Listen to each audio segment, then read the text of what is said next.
Uma declaração de Jesus mexeu comigo nesses dias, lá no Sermão da Montanha, verso 24 do capítulo 7, Jesus disse: todo aquele, pois, que escuta as minhas palavras e as pratica, é semelhante a um homem prudente que edificou a sua casa sobre a rocha. E desceu a chuva, verso 25, e correram rios, e assopraram ventos, e combateram aquela casa, que não caiu, porque estava edificada sobre a rocha. Igreja, nós gostamos da história de estarmos edificados sobre a rocha, mas poucas vezes nós percebemos que Jesus, na verdade, falou sobre tempestades, falou sobre rios transbordando, falou sobre chuvas, falou sobre ventos, e que com essa declaração ele alertou os seus discípulos sobre os difíceis dias que viriam e os exortou a permanecerem firmes. Com essa declaração ele ensina que aqueles que têm alicerces sólidos resistem às forças destrutivas da natureza e à devastação que normalmente acompanha as tempestades. O ponto aqui, igreja, é que nós interpretamos, na maioria das vezes, a tempestade como um fenômeno do macroambiente, como uma referência externa, como algo que não está no nosso controle. Na verdade, a tempestade vem e vai, e não há nada que eu possa fazer para evitá-la, não há nada que eu possa fazer na nossa ótica inicial para produzi-la. Agora, a ideia é contraditória ao ensino bíblico, porque no Antigo Testamento você encontra lá, quase que escondido, nos versículos de Oséias, um texto que diz, verso 7 do capítulo 8, os que semeiam vento cegarão tormentas. Diga para o seu vizinho: você achou que isso era um ditado popular? Aquele que planta vento colhe tempestade. Por quê? Porque semeiam ventos e cegarão tormentas. São palavras, na verdade, que foram destinadas a uma nação que andou nos seus próprios caminhos, semeando ventos e, como consequência, colheu tempestades. Então diga para o seu vizinho: é bíblico.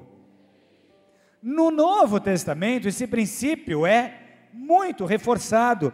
Lá em Gálatas, capítulo 7, 8, capítulo 6, verso 7 e 8, diz: não vos enganeis, de Deus não se zomba, pois aquilo que o homem semear, isso também ceifará. Porque o que semeia para a sua própria carne, da carne colherá corrupção.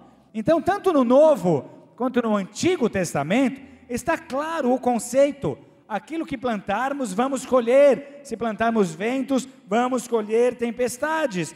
Ou seja, tempestades podem e às vezes são provocadas por nós mesmos.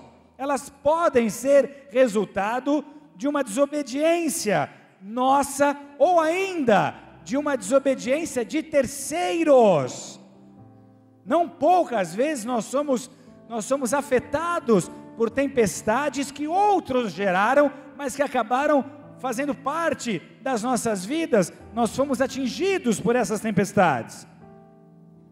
As que enfrento porque mereço são mais fáceis de administrar.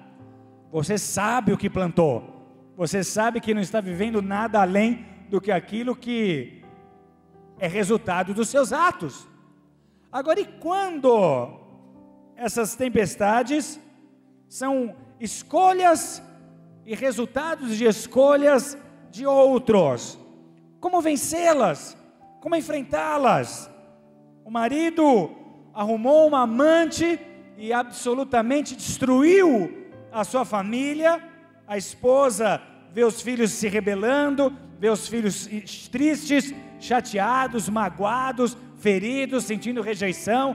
A esposa passa por problemas financeiros, e ela, na verdade, não fez nada para merecer aquele tipo de castigo, aquele tipo de jugo. Foi uma decisão de outro, mas essa tempestade afetou seu lar, essa tempestade atingiu sua casa, atingiu a sua família.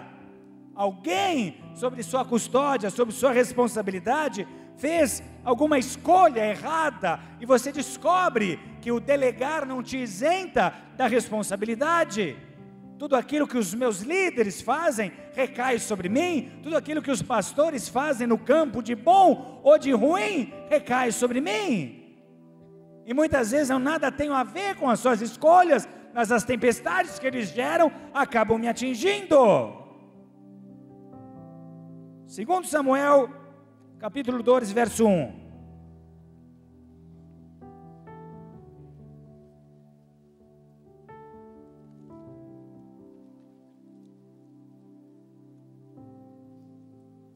Diz assim: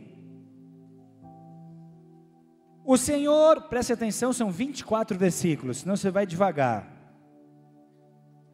O Senhor enviou Natã a Davi, chegando Natã a Davi, disse-lhe: havia numa cidade 2 homens, um rico, outro pobre. Tinha o rico ovelhas e gado em grande número, mas o pobre não tinha coisa alguma, senão uma cordeirinha que comprara e criara, e que em sua casa crescera. Junto com seus filhos comia do seu bocado e do seu copo bebia, dormia nos seus braços e a tinha como filha. Vindo um viajante ao homem rico, não quisesse tomar das suas ovelhas e do gado para dar de comer ao homem pobre, e a preparou para que o homem que lhe havia chegado. Então o furor de Davi se acendeu sobremaneira contra aquele homem, e disse a Natã: tão certo como vive o Senhor, o homem que fez isso deve ser morto, e pela cordeirinha restituirá 4 vezes, porque fez tal coisa e porque não se compadeceu. Então disse Natã a Davi: tu és o homem. Assim diz o Senhor Deus de Israel: eu te ungi rei sobre Israel, e eu te livrei das mãos de Saul. Dei-te a casa de teu senhor e as mulheres de teu senhor em teus braços, e também te dei a casa de Israel e de Judá. Se isto fora pouco, eu teria acrescentado tais e tais coisas, porque pois desprezaste a palavra do Senhor, fazendo o que era mal perante ele. A Urias o Heteu feriste a espada, e a sua mulher tomaste por mulher, depois de o matar com a espada dos filhos de Amon. Agora pois não se apartará a espada jamais da tua casa, porquanto me desprezaste e tomaste a mulher de Urias o Heteu para ser tua mulher. Assim diz o Senhor: eis que da tua própria casa suscitarei o mal sobre ti, e tomarei tuas mulheres à tua própria vista, e as darei a teu próximo, o qual se deitará com elas em plena luz desse sol, porque tu o fizeste em oculto, mas eu farei isso perante todo o Israel e perante o sol. Então disse Davi a Natã: pequei contra o Senhor. Disse Natã a Davi: também o Senhor te perdoou o teu pecado, não morrerás, mas posto que com isto deste motivo a que blasfemassem os inimigos do Senhor, também o filho que te nasceu morrerá.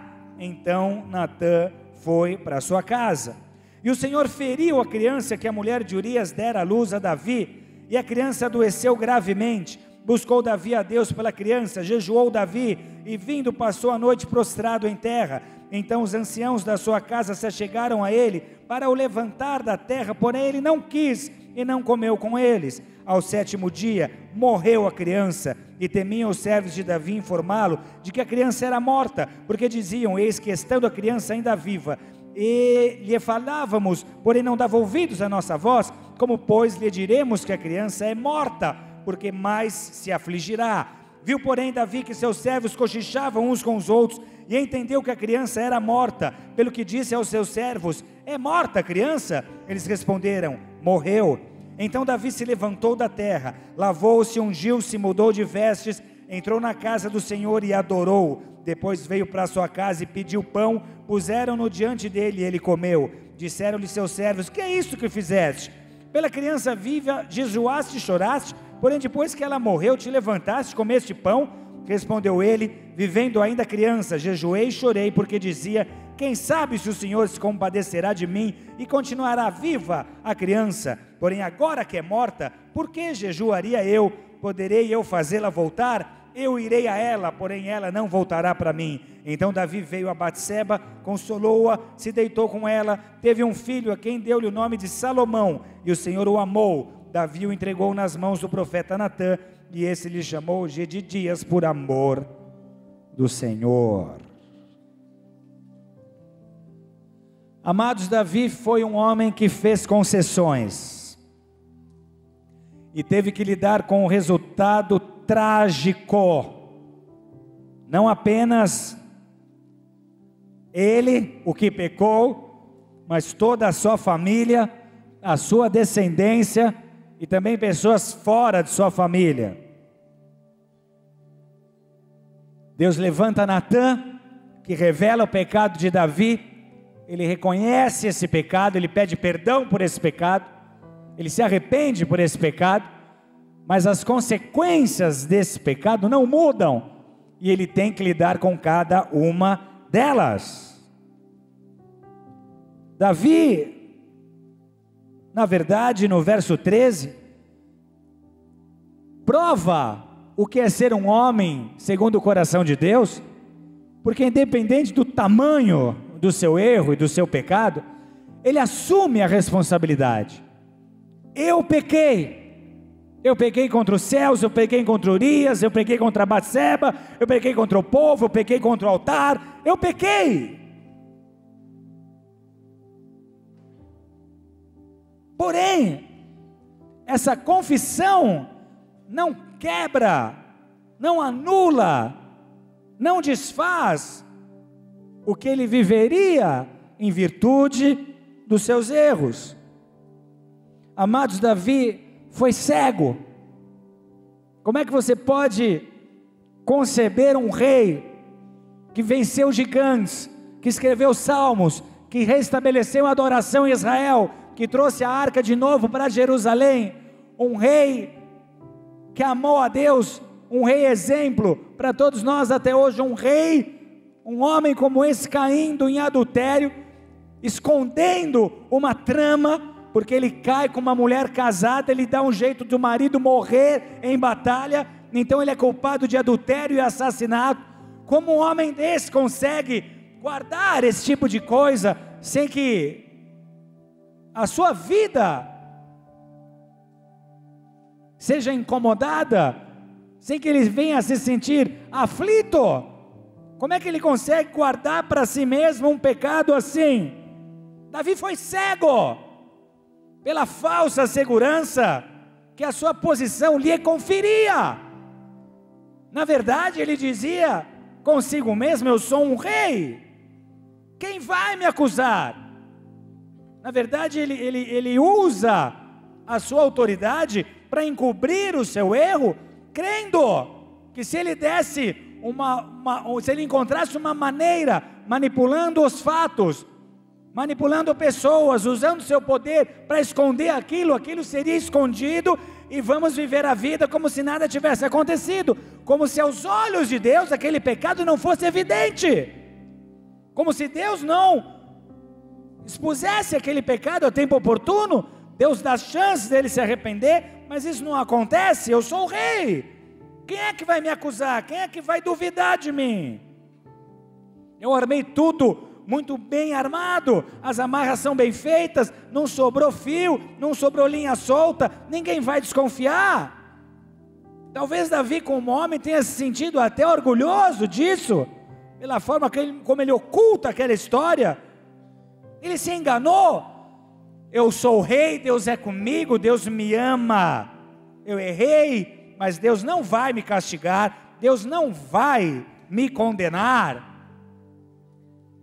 Talvez esses tenham sido os pensamentos que passaram pela mente de Davi. Agora diga para o seu vizinho: só que Deus é santo, e a manipulação nunca será premiada com impunidade. Deus é santo e a manipulação nunca será premiada com a impunidade. Deus é santo e exige santificação, igreja.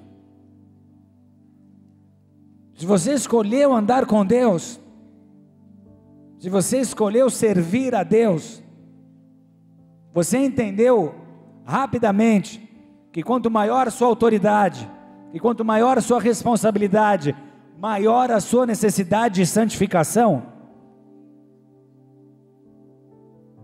Não se trata de privações, não se trata de autopunição, porque quando a entrega é consciente, a liberdade provada transcende qualquer ideal esboçado por uma mente que experimentou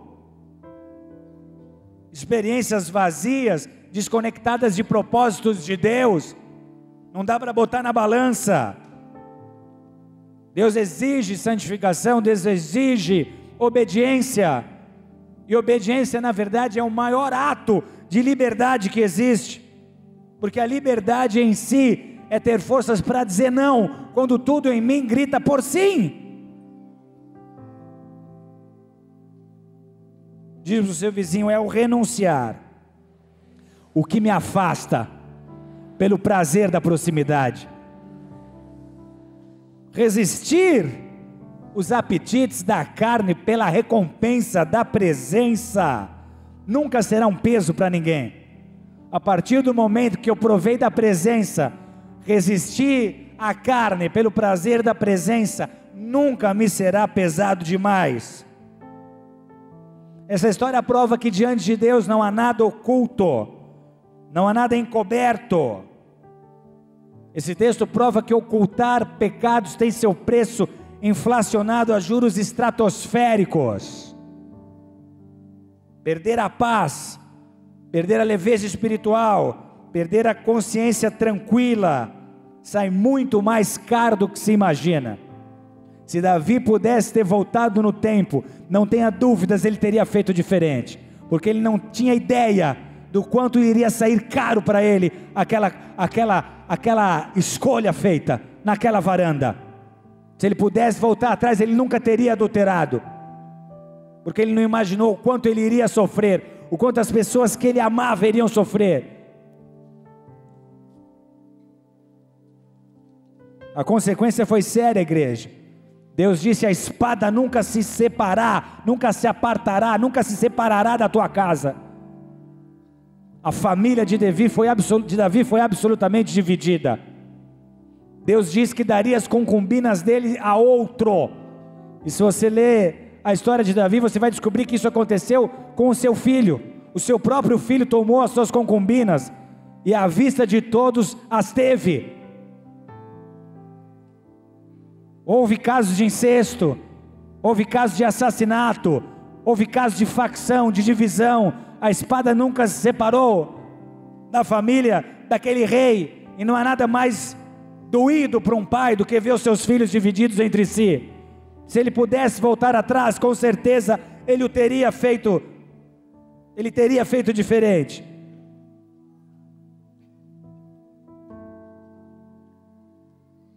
É difícil ter que conviver com culpa. É difícil ter que viver debaixo desse jugo. Quando você erra e oculta pecados, você será alvo constante de um espírito acusador, de um espírito que vem para trazer condenação. É difícil conviver com culpa. A vida fica pesada. O relacionamento com Deus já não é o mesmo. A vontade de servir já não é a mesma. A paz e a alegria, outrora sentidas, são agora lembranças distantes de um passado que parece não voltar mais. É difícil conviver com culpa. Me lembro de um dia, lá em Camburi, nós evangelizávamos uma moça artesã ali em Camburi, e ela demorou para se firmar. Ela vivia caindo, se arrependendo, caindo, se arrependendo, e toda vez que ela caía eu dava de cara com ela. Ela falava: meu Deus, queria virar um avestruz, que vergonha. E um dia eu estava almoçando com a pastora, e ela chegou. E eu me engasguei com alguma coisa, não sei se era um espinho, o que era, e sabe aquela engasgada que você dá, que te dá refluxo, que você fica, que você levanta da mesa? Ela se sentia tão culpada, que ela começou a gritar, sou eu, a culpa é minha. Não tinha nada a ver com a história. Por quê? Porque estava pesado, ela achou que o pecado dela fez com que ela se transformasse numa figura que por onde passasse ia causar mal. Pastor, você está engasgando, sou eu sou culpada, eu confesso. Que horrível. Tudo que dá errado você passa a achar que é com você. Ela, que nem Jonas, gritou, me lança do barco, eu sou o erro aqui. É difícil conviver com culpa. Igreja, tempo não apaga pecados. Davi acreditou que talvez com o tempo aquilo não fosse imputado em sua história, aquilo não fosse registrado em sua conta. Tempo não apaga pecados. Diga, tempo, mas escolhe alguém, tá? Vai profetizar. Diga, tempo não apaga pecados. A sujeira escondida, mais hora menos hora, corrói quem a esconde. A sujeira escondida vai ficando podre, vai estragando, vai corroendo aquele que a escondeu. Ela não sai de lá automaticamente, ela não pode ser apagada, porque ninguém se lembra mais daquela história, porque você mesmo não se lembra do que fez. Ela continua ali, ela continua causando males, ela continua interrompendo o seu fluxo de aliança, de amizade, de intimidade com Deus. E dormir esse sono, amados, o sono da apostasia, é o que de pior pode acontecer a um cristão, porque ele nem consegue viver o melhor do mundo, porque ele tem o Espírito Santo, ele está estragado para o mundo, ele já não tem mais ambiente no mundo. Ele pode até tentar, ele pode tentar voltar a se embriagar, frequentar os mesmos lugares, mas não tem mais ambiente para ele. Ele vai se sentir um peixe fora d'água, ele vai se sentir incomodado, ele já não faz mais parte disso, ele saiu do mundo, o mundo saiu dele, não dá mais liga. E por outro lado, ele também não consegue viver o melhor de Deus, porque não prossegue em sua busca, foi paralisado pelos seus pecados, pela culpa. Dormir esse sono é um erro, porque com o tempo, o sonolento vai perder a capacidade de discernir entre o bem e o mal. Minha mãe me ensinou desde muito cedo, filha, a consciência é elástica, ela vai até onde você achar que ela deva ir.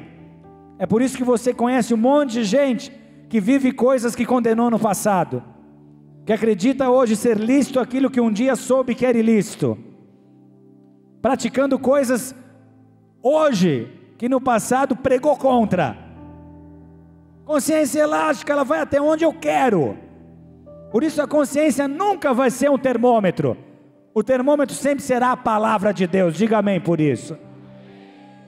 Não é o quão eu me sinto bem comigo mesmo, não é o quão eu me sinto bem com o que eu escolhi, não é o quão eu me acostumei, o quanto eu me acostumei à minha vida de pecado. O termômetro é a palavra. Igreja, um coração cauterizado pelo pecado é a pior desgraça que pode acontecer a um cristão, porque um coração cauterizado não responde, um coração cauterizado não sente, um coração cauterizado não se comove, um coração cauterizado não se sensibiliza, não se arrepende. E a falta de noção de juízo, a falsa sensação de impunidade é sempre a razão, é sempre a causa da queda livre em lançamento vertical. Aula de física, lembra? Queda livre em lançamento vertical, do céu ao inferno em uma semana, da comunhão plena diante do altar, a uma cova suja e escura, sob prisão, ferrolho e condenação. As chances desse estão na oportunidade que ele tem de acordar antes que a água fique quente demais. Já viu alguém preparando rã? Eles colocam a rã numa panela com água. É o ambiente dela, é água. Só que aí eles ligam um fogo baixo e a água começa a esquentar um pouco. Chega uma hora que a rã percebe que a água está aquecendo demais. E até aí ela tem chance de pular fora da panela. Só que se ela não o faz enquanto é tempo, vai chegar uma hora que essa água vai começar a ferver. E aí mesmo que ela queira pular, ela não consegue mais. É exatamente assim que o pecado age. Se você não pula fora dele enquanto você está consciente, uma hora essa água ferve e você não sai mais dessa panela. Diga para o seu vizinho: desperte antes que a água da panela esteja quente demais. Como é que eu faço isso, pastor? Só Deus sabe como está difícil para mim. Só Deus sabe como eu estou me martirizando por não conseguir viver o que eu prego. Só Deus sabe a dor que eu sinto, a angústia de perceber que a água já esquentou. Só Deus sabe como é difícil para mim. Como é que eu saio dessa panela? Me mostra o caminho, eu preciso reagir. Eu me sinto sujo, eu me sinto culpado, eu me sinto condenado, eu me sinto indigna. Por mais que eu me esforce, por mais que eu tente, minhas forças parecem sempre exauridas diante das tentações. É mais forte do que eu me esforço, eu tento resistir, mas quando eu percebo eu já pequei, eu já caí.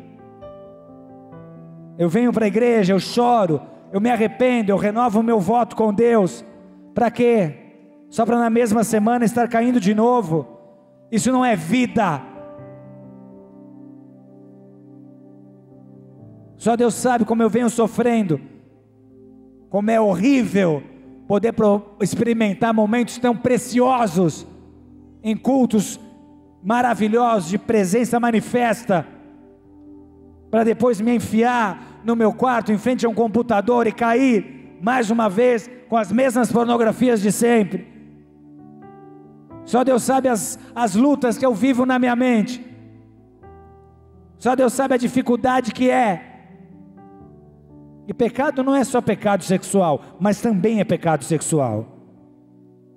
Sexo é presente de Deus para o casamento. Sexo pré-marital e extramarital diante de Deus é pecado.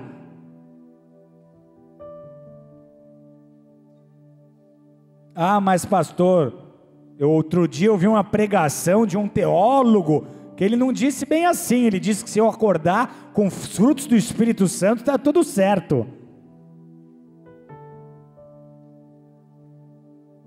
Esse nível de apostasia já é bem avançado. Você vai procurar alguém que fale o que você queira ouvir. E hoje em dia, amados, está de assustar.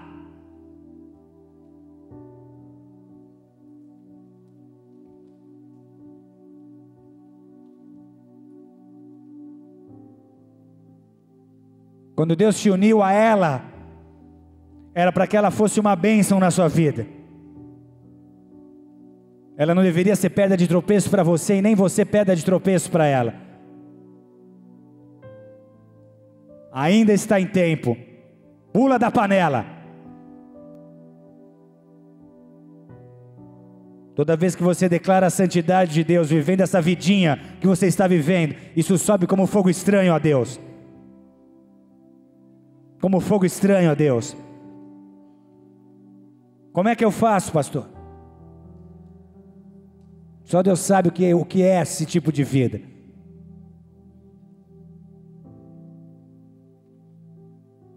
Pequei contra o Senhor, diz o verso 13. Tem que haver confissão, sem reservas, sem justificativas. E interessante porque a resposta do profeta é imediata. Pequei, diz Davi, reconhecendo. E a resposta é: também o Senhor perdoou o seu pecado. No mesmo versículo. Não morrerás. Olha que interessante. Deus perdoou o seu pecado, Davi. Então quer dizer que está tudo certo? Deus perdoou meu pecado, não tem mais problema, não vai haver consequência disso.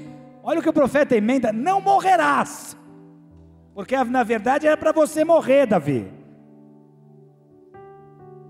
Tem que haver confissão, igreja.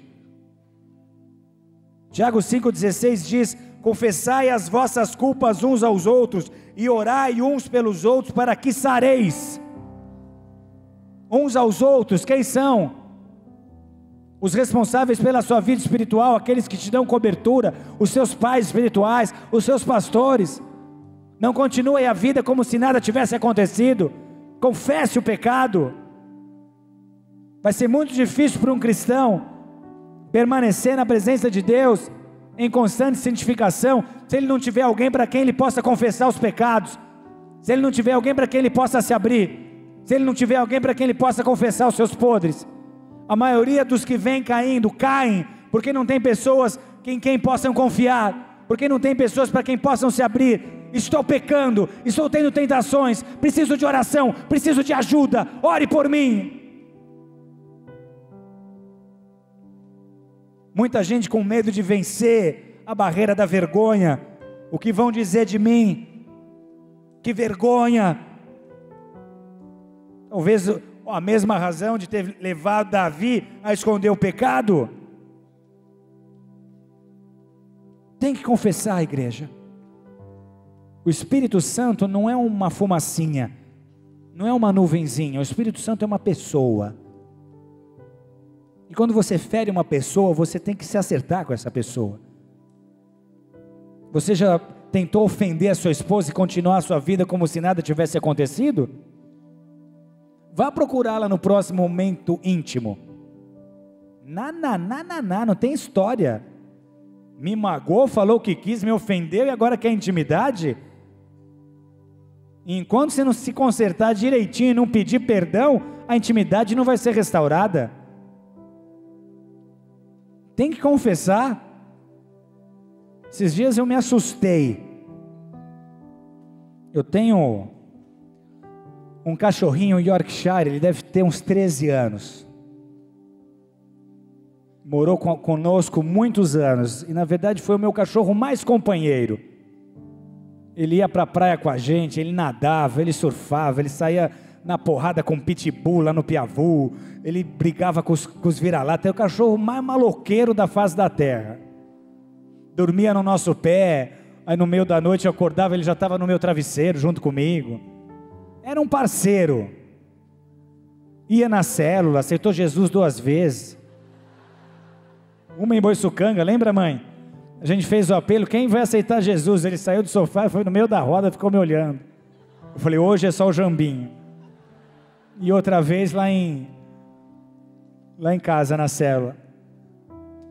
Não podia entrar alguém em pecado na célula que ele atacava, a gente já até sabia. Ele sentia demônios. Ó, confessa, irmão. Se você gritasse, pega o pilantra, ele ia direto. Quando a Denise engravidou, ela não quis saber de cachorro em casa. E eu dei o cachorro para o meu pai. E eu ia pouco na casa dele, a gente passou a não se ver muito. Ele está com 7 anos, imagina. Ele está hoje morando com um tio. E esses dias ele precisou fazer uma cirurgia, porque aos 13 anos os dentes começaram a cair. Ele é bem velhinho. O latidinho dele é... não consegue nem latir. E foi uma alegria encontrar o Jambinho. Uau, quantas memórias, quantas coisas boas. Quando eu cheguei em casa, eu gritei: Jambinho, vem com o papai, Jambinho. Ele me olhou e fez assim, magoado. Você já viu o cachorro fazer isso com o dono? Ele não quis saber de mim. Qualquer um que aparecesse em casa, de repente ele fazia festa, rolava, dava pulinho, sorria. Eu fazia de tudo, eu falava: Jambinho, sou eu. Eu ia fazer carinho na cabeça dele, ele tirava a cabeça. Eu estou deprimido, na verdade. Está sendo uma forma de eu me libertar disso, contar para vocês. Como assim, você não lembra de mim? A gente era...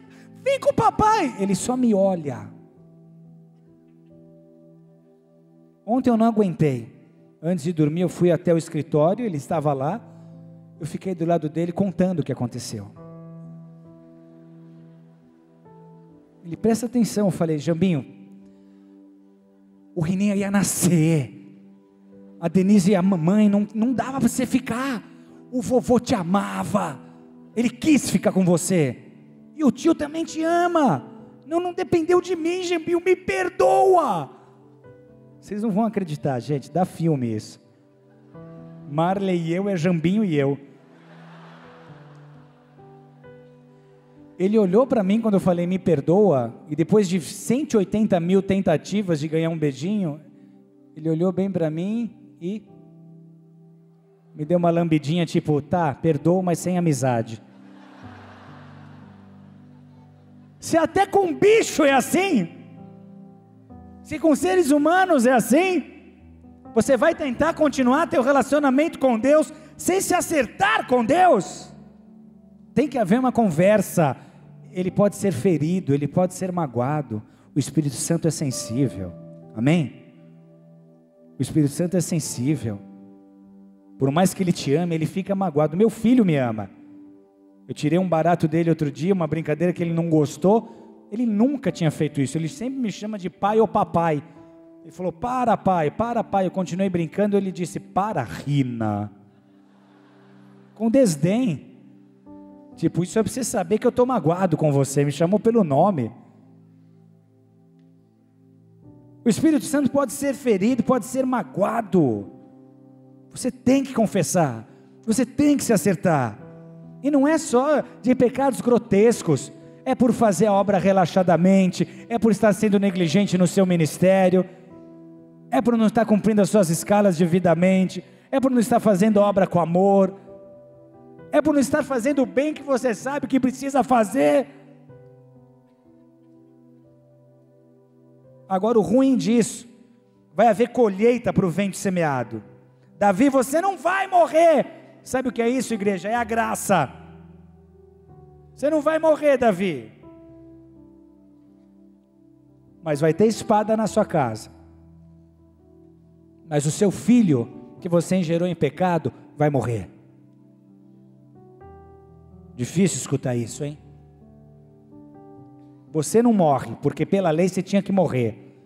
No Antigo Testamento o adúltero era apedrejado, e o assassino, sem exceções, morria. Você tinha que morrer, Davi. Você não morre, mas o que você gerou vai morrer. Aquilo que você está esperando tanto, aquilo que você quer tanto, vai morrer. Difícil.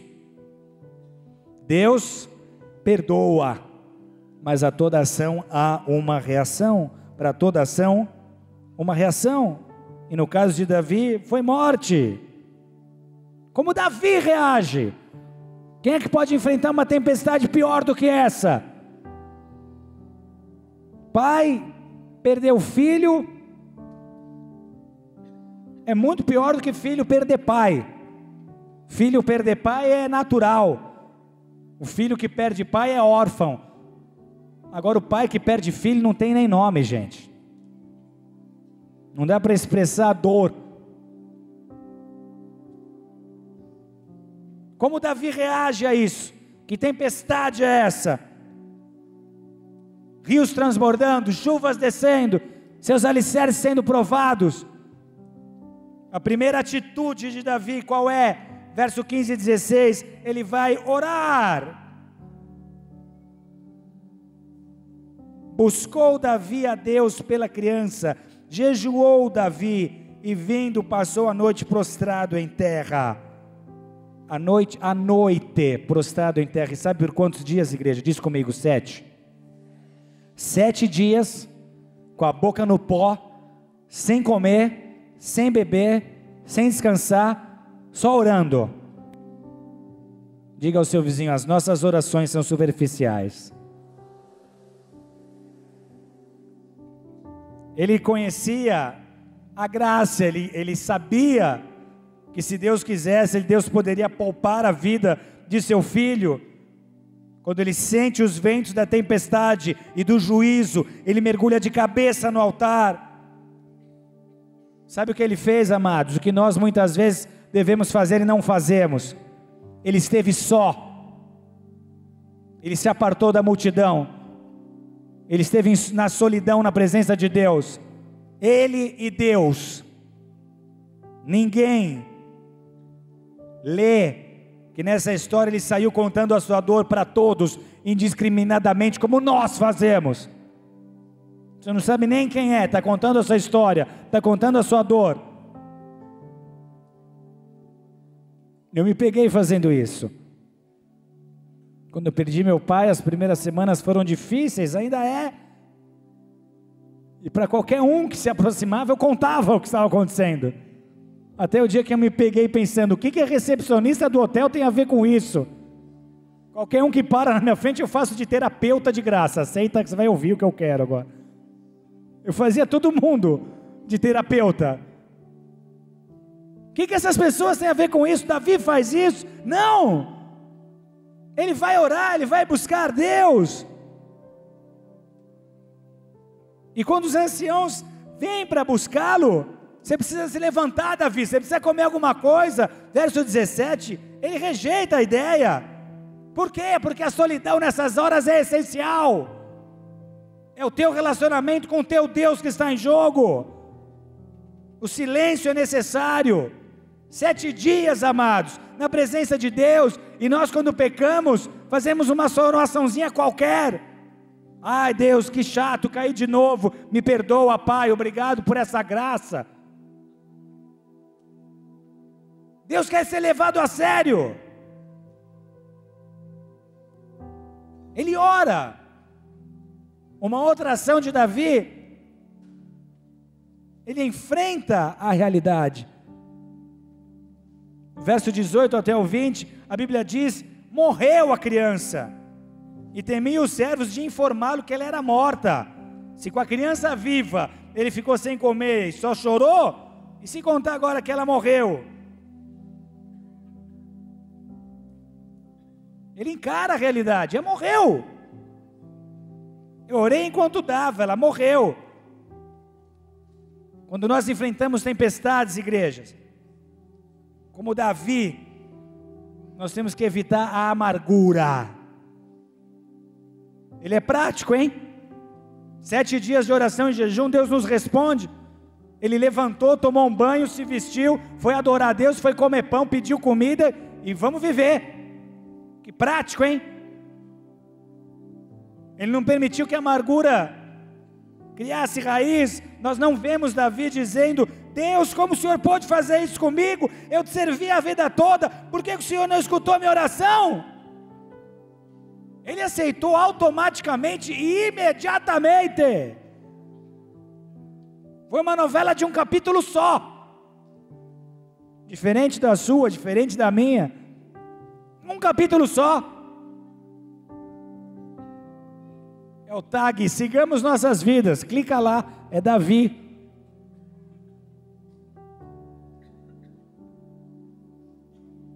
Quanto tempo para assimilar uma perda? Quantos anos preso àquilo que já foi? Quanto tempo para entender que passou? Quanto você ainda vai chorar por essa traição? Quanto você ainda vai chorar por essa perda? Quanto ainda vai chorar pela morte? Quanto ainda vai chorar por o fim de alguma coisa? Quanto tempo mais você vai ficar ruminando, sem perceber que o pior prejudicado é você mesmo? Porque o que você rumina é veneno. A outra pessoa continua vivendo, está feliz da vida, e você? Vai chorar até quando? Prático. Se Deus quisesse, Deus tinha feito. Eu me prostrei, eu busquei, eu chorei, eu jejuei. Se Deus quisesse, Deus tinha feito. Não fez? Essa é a vontade de Deus. Ponto, amém. Prático. uma tempestade dessas,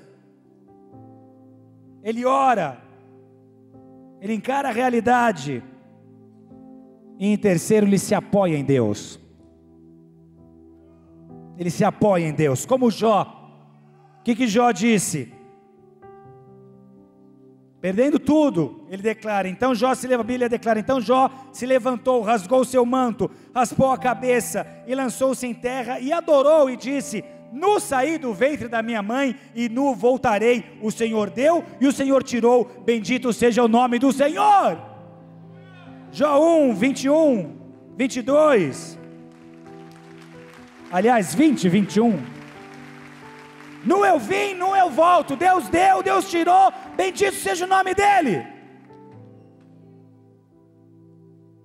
Davi não permitiu que as suas emoções o dominassem, ele não fez nada precipitado, ele não fez nada insensato, ele não falou palavra alguma precipitadamente, ele se apegou a Deus, e por Deus ele foi consolado. Ele resolveu seu caso com Deus, ele restaurou sua aliança com Deus, e se apoiou nas promessas de Deus. O verso 22, 23 diz: vivendo ainda criança, jejuei e chorei, porque dizia, quem sabe se o Senhor se compadecerá de mim, e continuará viva a criança, porém agora é morta, poderei eu fazê-la voltar? Eu irei até ela, porém ela não voltará a mim.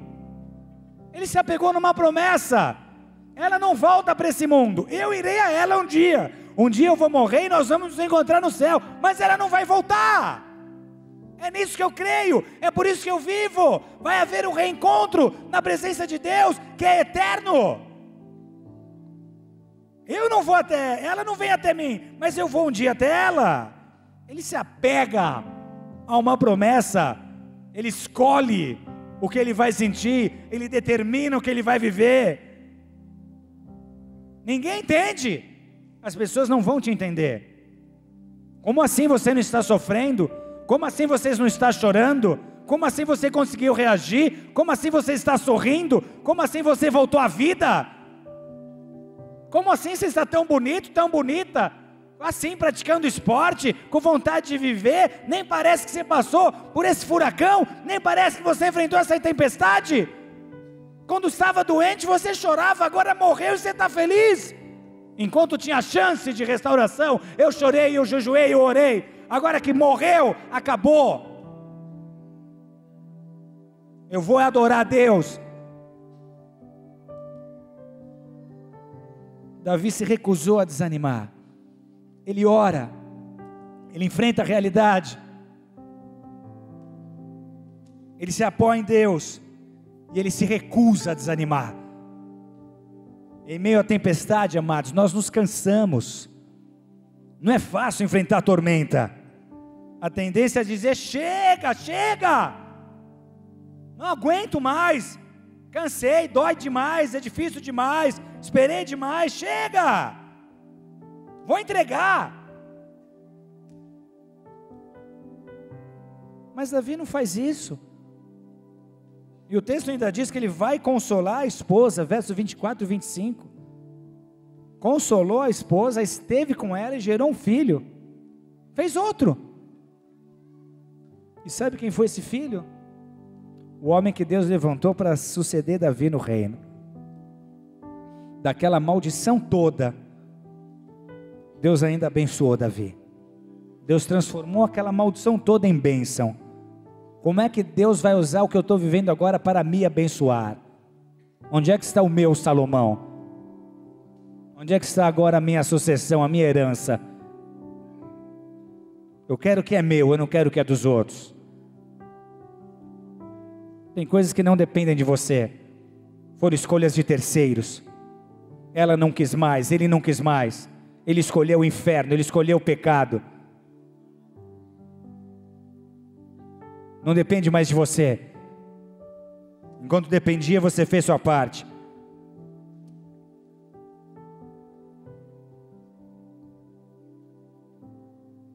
Davi voltou a andar com Deus, igreja. Livre. Na verdade, eu creio que a melhor coisa que aconteceu na vida dele, se ele pudesse nos dar essa resposta, ele diria: foi o dia que Natan entrou pela porta da minha casa e escancarou o meu pecado, porque eu não aguentava mais viver debaixo daquele jugo. Alguma coisa precisava acontecer, eu estava ficando louco. A melhor coisa foi o profeta escancarar o pecado, me ajudar a confessar o pecado. Ele voltou a andar com Deus, e sabe como? Mais humilde, mais forte, mais sábio, porque ele caiu num tempo em que os reis precisavam estar na guerra, e em vez de estar na guerra, ele ficava em casa na varanda. Mais sábio, mais atento, mais forte, porque entendeu que a tempestade é temporária. Por pior que sejam os trovões, por maior que tenha sido a enchente, diga para o seu vizinho: a tempestade é temporária, ela vai passar. Vai chegar um dia que as águas vão baixar, que o céu vai ressurgir, que as nuvens negras vão sumir, que você vai ter que olhar o estrago e começar uma reconstrução. A tempestade é temporária. Diga de novo: vai passar.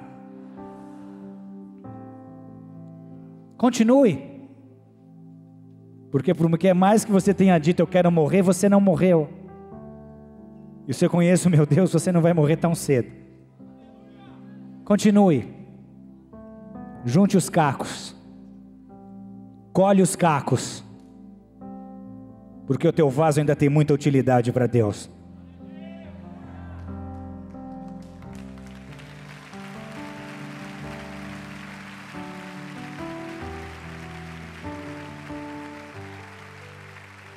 Volte ao seu objetivo, volte a trabalhar, volte a adorar, volte a buscar, volte a produzir, volte a apreciar a vida, mais uma vez, e quantas vezes isso for necessário.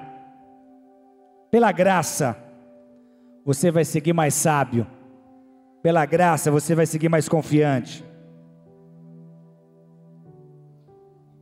E entre nós, era necessário para que você pudesse começar a levar Deus a sério.